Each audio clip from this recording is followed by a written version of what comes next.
Hello friends, welcome back to your own channel beginners point. और मैं हूं श्रुति आपके साथ और हम देख रहे हैं क्लास 9 डेमोक्रेटिक पॉलिटिक्स का चैप्टर फर्स्ट का हमारा further part. This is related to the third argument. हम लोग आर्गुमेंट देख रहे हैं, आर्गुमेंट फॉर डेमोक्रेसी। तो उसमें हमारी थर्ड आर्गुमेंट से रिलेटेड है सेकंड वाला आर्गुमेंट। सेकंड हमने अपने लास्ट वीडियो में कवर किया था। थर्ड आर्गुमेंट को हम यहाँ देखेंगे। Democracy provides a method to deal with differences and conflicts. Democracy ऐसी चीज है जो हमें प्रोवाइड करती है अलग अलग मेथड्स जो डील करती है डिफरेंसेस और कॉन्फ्लिक्ट्स के बीच में। In any society, people are bound to have differences of opinion and interest. किसी भी सोसाइटी में people किससे जुड़े हुए हैं या पूरी तरह से बाउंड है किससे? Differences of opinion, सब लोगों के ओपिनियन अलग अलग होते हैं, and interest.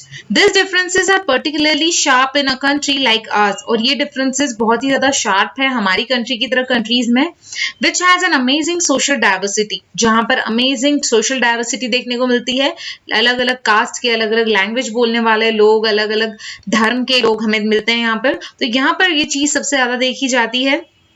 People belong to different region, speak different languages, practice different religion and have different caste. मैंने जो बताई आपको बातें वो सारी यहाँ लिखी है। अलग अलग धर्म के लोग हैं, अलग अलग लैंग्वेज के लोग हैं, अलग अलग जगहों के लोग हैं।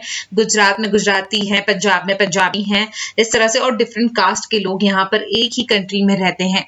They look at the world very differently. और वो दुनिया को बहुत अलग तरीके से देखते हैं। सभी लोगों की अलग अलग सोच होती है दुनिया को लेकर। And have different preferences. और उनके preferences भी अलग अलग होते हैं। The preferences of one group can clash with those of other group. जो एक ग्रुप का preference जरूरी नहीं कि वो दूसरे का भी हो, दूसरे का preference कुछ और होगा, दूसरा किसी चीज को ज्यादा पसंद करता है, मायने देता होगा, और इसके कारण clashes जो हैं उनके बीच में प्रॉब्लम्स जो हैं वो फॉर्म होती हैं। How do we resolve such conflict? और इस तरह के कॉन्फ्लिक्ट को हम कैसे रिजॉल्व कर सकते हैं, कैसे मतलब इस तरह की जो प्रॉब्लम्स है उसे कैसे सॉल्व कर सकते हैं। The conflict can be solve by brutal power. Brutal power से हमारी जो कॉन्फ्लिक्ट है वो सॉल्व हो सकती है। The conflict, whichever group is more powerful will dictate that its terms and others will have to accept it. Brutal power में क्या है कि जो मेजॉरिटी लोग हैं, जो कास्ट या जो ग्रुप का पावर सबसे ज्यादा है, उसने जिस चीज को कह दिया या डिक्टेट कर दिया वही दूसरे भी एक्सेप्ट करेंगे। But that would lead to resentment and unhappiness. लेकिन इसके कारण जो है सब लोग खुश नहीं रह सकते, क्योंकि अगर कोई ग्रुप है जो छोटा है, जिसकी मेजॉरिटी नहीं है, तो वो ग्रुप तो कभी उसकी कोई बात को कभी मायने ही नहीं, मतलब उस ग्रुप की बात को कभी मायने नहीं मिलेंगे, उस ग्रुप के व्यूज को कभी मान ये नहीं मिलेगा, रिस्पेक्ट नहीं मिलेगा। सो Different groups may not be able to live together for long such a way. और अलग अलग ग्रुप इस तरह से जीकर एक साथ तो नहीं रह सकते ये सोचकर कि किसी बड़े ग्रुप ने, जिसके पास पावर है, उस ग्रुप ने जिस चीज को सच कह दिया है उसी चीज को सब लोग एक्सेप्ट करें, ये चीज सोचकर लोग खुश नहीं रह सकते। Democracy provides the only peaceful solution to this problem. और डेमोक्रेसी ने बहुत ही शांति वाला सोल्यूशन, बहुत ही पीसफुल वाला सोल्यूशन हमें इस प्रॉब्लम के लिए दिया है। डेमोक्रेसी में no one is permanent winner. कोई भी परमानेंट विनर नहीं रहता। No one is a permanent loser. कोई परमानेंट लूजर नहीं रहता। जैसे हमने अपने लास्ट वीडियो में देखा था कि अगर आपने एक बार रूलर चुन लिया अपना, तो डेमोक्रेसी में ये नहीं होता है कि वो रूलर हमेशा के लिए आपके ऊपर राज करेगा।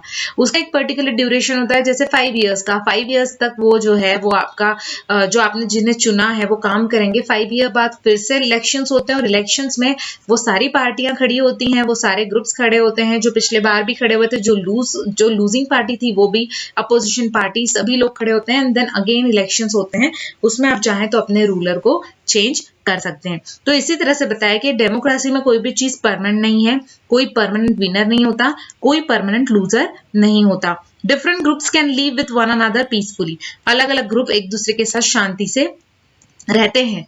इन अ डाइवर्स कंट्री, इंडिया की जैसी डाइवर्स कंट्री में डेमोक्रेसी जो है हमारी कंट्री को एक साथ रखती है, या जो कहते हैं कि विविधता में एकता, वो बात हमारी कंट्री में है कि भले सब लोग अलग अलग जाति, अलग अलग धर्म, अलग अलग लैंग्वेज के हों, लेकिन फिर भी हम सब एक हैं या हमारे अंदर एकता है।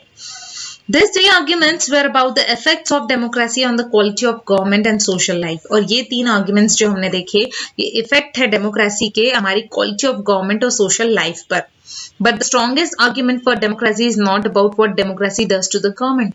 लेकिन जो सबसे ताकतवर या स्ट्रॉन्गेस्ट आर्ग्यूमेंट है हमारी डेमोक्रेसी के लिए, ये वो नहीं है कि हमारी डेमोक्रेसी ने गवर्नमेंट के लिए क्या किया है। It is about what democracy does to citizen. बस ये सारी चीजें ये है कि डेमोक्रेसी ने एक सिटीजन के लिए क्या किया है।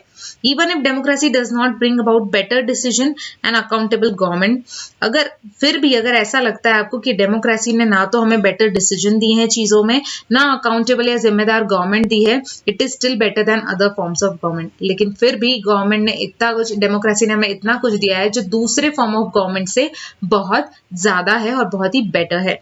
Democracy enhance the dignity of citizen. Citizen की डिग्निटी को बढ़ाना या इनहांस करने का काम भी, या किसी के भी मान सम्मान किसी को देना, डिग्निटी किसी की पोजीशन को इनहांस करना, बढ़ाने का काम भी डेमोक्रेसी ने किया है। एज वी डिस्कस अबाउट, जैसे हमने पहले डिस्कस किया था, democracy is based on the principle of political equality, क्योंकि डेमोक्रेसी जो है वो किस पर बेस्ड है? पॉलिटिकल इक्वलिटी पे, on recognising that the poorest and the least educated had the same status as rich and the educated, क्योंकि democracy में हर किसी को एक वोट देने का हक है और वो हर किसी में पुअर भी आता है, पढ़ा लिखा, अनपढ़ भी आता है, पढ़ा लिखा भी आता है, एजुकेटेड भी आता है, अनएजुकेटेड भी आता है, रिच भी आते हैं, सारे लोग आते हैं। तो ये डेमोक्रेसी ऐसी चीज है जिसमें आप रिकॉग्नाइज नहीं कर सकते कि कौन पुअर है, कौन कम पढ़ा लिखा है, कौन रिच है, कौन एजुकेटेड है। People are not subject of ruler. People's जो है वो सिर्फ उनके लिए रूलर्स ही सब्जेक्ट नहीं है, they are the rulers themselves, वो खुद ही रूलर्स हैं, क्योंकि हर एक को हक है कि वो अपने रूलर को खुद चुन सके। Even when they make mistake they are responsible for their conduct. और अगर कोई गलती भी होती है सिटीजन से, इलेक्शंस में किसी ऐसे रूलर को चुन लिया उन्होंने, तो उसके लिए वो रिस्पॉन्सिबल भी हैं, ये भी डेमोक्रेसी बताती है, क्योंकि डेमोक्रेसी हमें पूरी छूट देती है कि अपने रूलर को हम खुद चुन सकें। Finally, democracy is better than other forms of government because it allows us to correct its own mistake. और लास्ट हमारा ये है कि डेमोक्रेसी दूसरी फॉर्म्स ऑफ गवर्नमेंट से इसलिए अच्छी है क्योंकि ये हमें अपनी गलती सुधारने का मौका भी देती है। क्योंकि अगर 5 इयर्स आपने किसी रूलर को झेल लिया और आपको लगता है कि वो उस लायक नहीं है, तो आप 5 इयर्स बाद अपने व्यू को, अपने वोट को चेंज करके किसी और पार्टी को दे सकते हैं ताकि आप अपने नए रूलर को ला सकें। As we saw above, there is no guarantee that mistakes cannot be made in democracy. मतलब अभी तक जो हमने पढ़ा उसमें ये तो गारंटी नहीं दे सकते कि डेमोक्रेसी से कोई मिस्टेक नहीं हो सकती। No form of government can guarantee that. लेकिन डेमोक्रेसी के अलावा अदर फॉर्म्स ऑफ गवर्नमेंट भी ये चीज नहीं बताती कि उनसे कोई गलती कभी नहीं होगी। The advantage in democracy is that such mistakes cannot be hidden for long. लेकिन डेमोक्रेसी में एक खासियत यह है कि मिस्टेक्स तो होती हैं, लेकिन ये मिस्टेक्स जो है ज्यादा देर तक छुपी हुई नहीं रहती, सामने आ जाती हैं। There is space for public discussion on these mistakes. और ऐसी मिस्टेक्स अगर कुछ होती हैं डेमोक्रेटिक गवर्नमेंट से, तो पब्लिक को स्पेस दी जाती है कि वो इस पर डिस्कशन कर सकें। And there is a room for correction, और उसे करेक्ट करने के लिए भी मौका दिया जाता है, या गवर्नमेंट उसे करेक्ट करने की कोशिश करती है। Either the rulers have to change their decision or the rulers can be changed. या तो वो रूलर जो है उसने जो डिसीजन लिया है जिसके कारण कोई गलती हुई है, मिस्टेक हुई है, तो वो उस डिसीजन को चेंज कर देता है, या फिर रूलर को ही हम लोग चेंज कर सकते हैं। ये डेमोक्रेसी की खासियत है। This cannot happen in non democratic government. Non democratic government में ऐसा नहीं होता। नॉन डेमोक्रेटिक गवर्नमेंट में अगर कोई मिस्टेक हो भी जाती है रूलर से, तो ना तो वो उसे चेंज करेगा, या फिर वो उसकी मर्जी का मालिक है। सिटीजन्स या पीपल्स उसके लिए कुछ नहीं कर सकते। Let us sum it up. अब अगर हम इस चीज को खत्म करें यहीं पे, तो democracy can not get us everything and is not the solution of all problems. ये हम बता सकते हैं कि डेमोक्रेसी हमें कोई सब चीज नहीं दे सकती, और ना ही सब चीजों का या सब प्रॉब्लम्स का सोल्यूशन है, but it is clearly better than any other alternative. लेकिन इतना तो हम जानते हैं कि किसी अदर फॉर्म ऑफ गवर्नमेंट से डेमोक्रेटिक गवर्नमेंट बहुत बहुत बहुत अच्छी है। It offers better chances of good decision. ये हमें ऑफर कहती है कि बहुत अच्छे चांसेस हमें मिल जाते हैं गुड डिसीजन के।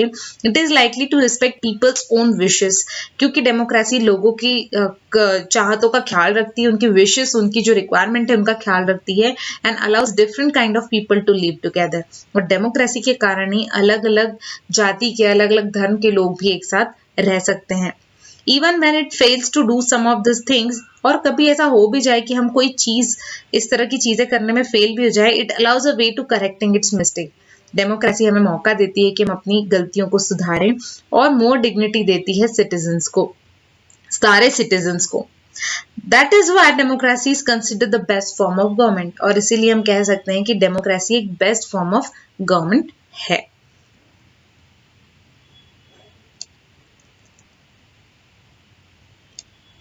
तो दोस्तों यहाँ तक हमने इस चैप्टर को कंप्लीट किया है।